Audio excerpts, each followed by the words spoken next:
السلام عليكم أحبتي، بسم الله والصلاة والسلام على سيدنا محمد وعلى آله وصحبه أجمعين. مرحبا بكم في ضيافة الميمة، قناتكم المتواضعة. نتمنى تكونوا في أحسن الأحوال وفي صحة جيدة. اليوم جبت لكم فيديو جديد، فيديو البتي بان المالح بأسهل طريقة، بدون طراق، بدون جهد. إن شاء الله غادي يعجبكم الفيديو. تبعوا معايا المراحل الفيديو كلها، ما تمشيو فين. وما تنسونيش احبتي من البصمه ومن التعاليق ديالكم الزوينه اللي كتحفزني وتفرحني نعطيك كتر وكتر. واللي اول مره كيشوف القناه ديالي ينزل دابا يشترك مع تفعيل الجرس ويبارطاجي مع الاهل والاصدقاء، فضلا وليس امرا، وفرجه ممتعه. بسم الله على بركه الله. اول حاجه كنجيب واحد الاناء وكنجيبو كاس نفس القياس. كنعبرو به كاس ديال الحليب دافي يكون دافي وكاس ديال الماء يكون دافي، وغادي نكبو الكيسان بجوج في الاناء. غادي نضيفو عليهم واحد تقريبا 8 غرام ديال الخميره الفوريه، ونضيفو عليهم خماره ديال الحلوى من وزن 8 غرام،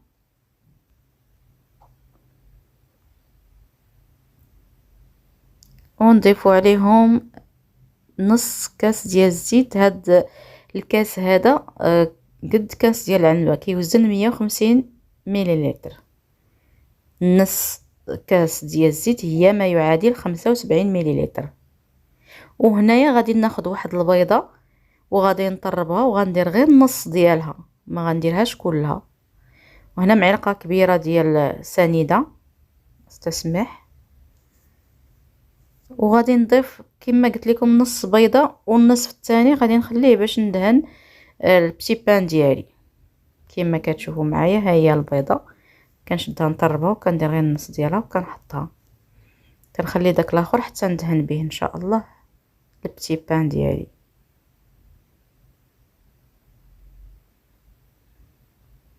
صافي، هنايا غادي نخلط هاد العناصر وغنخليهم واحد مده ديال 10 دقائق حتى يتفاعلوا ليا، تتفاعل الخميره، ونرجعوا باش نكملوا البتي بان ديالنا.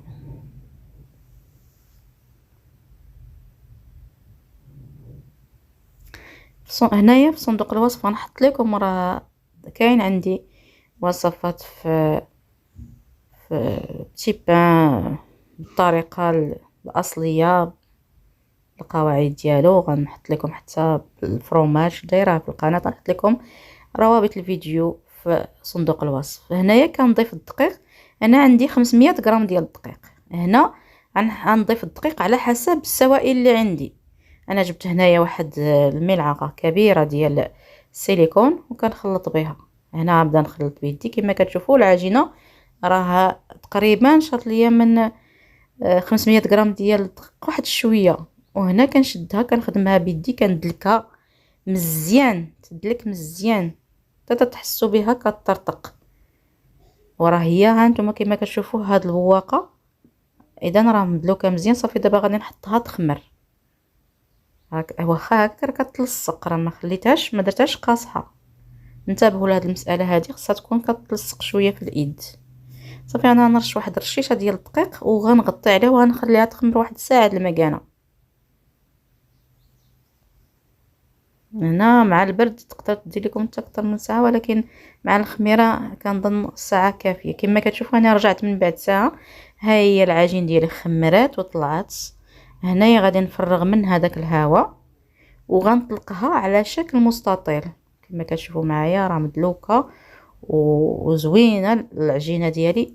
غادي نطلقها دابا، نسرحها على سطح العمل، ومعاه كنرش الدقيق لان العجين كتلصق، ضروري ما نرشو الدقيق. هنا نحاول ما امكن انني نطلق العجين يكون مستطيل كبير، تكون العجين نحاول ما امكن نرققها، نديرها على شكل مستطيل كبير باش تجيني فيها طرق. هنا غادي ندوب واحد 60 غرام ديال الزبده ونخليها حتى تبرد، ما نديرهاش سخونه فوق العجين.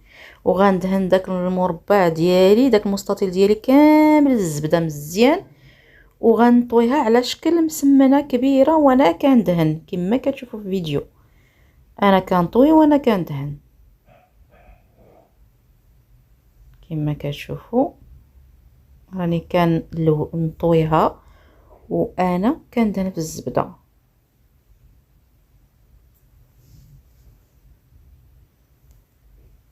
صافي وكندينها نطويها على شكل مسمنه ونخليها ترتاح، وعاوتاني واحد 20 دقيقه نغطيها بالسلوفان البلاستيك الغذائي ونخليها واحد 20 دقيقه باش تطلق ليا وتطوع، باش نقدر نسرحها نطلقها بالمدلاك وتمشي معايا بسهوله، حيت دابا ما غاديش تكون طيعه.